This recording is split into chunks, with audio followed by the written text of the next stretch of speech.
गोलिए बंदूक के व्यापार वाला हई, बड़े बड़े सुन हथियार वाला हई।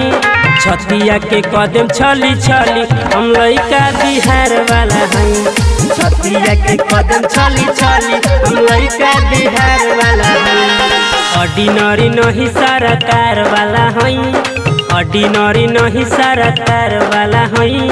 छतिया के कदम छली छली हम लइका बिहार वाला हई। छतिया के कदम छली छली हम लइका बिहार वाला हई। लइका बिहार वाला हई। लइका बिहार वाला हई। छतिया के कदम छली छली लइका बिहार वाला हई। ओबीके रिकॉर्डिंग स्टूडियो सराय बरसाली। धाए धाए गोली चले लगी तोर करे जापर, जेह दिन चोर जइबे बाबू हमर बेजा पर। बाबू हमर बेजा पर।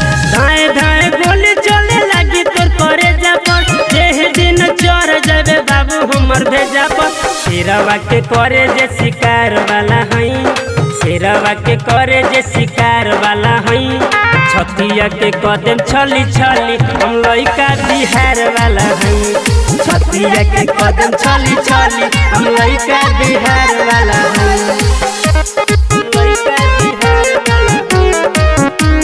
लइका बिहार वाला हई। छतिया के कदम छली छली लइका बिहार वाला हई। ओबीके रिकॉर्डिंग स्टूडियो सराय बरसाली।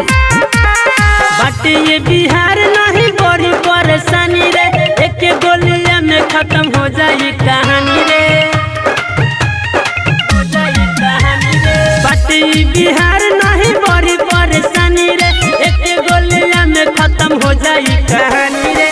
हम जदे राज काला थार वाला हई, ओम वीर जैस काला थार वाला हई।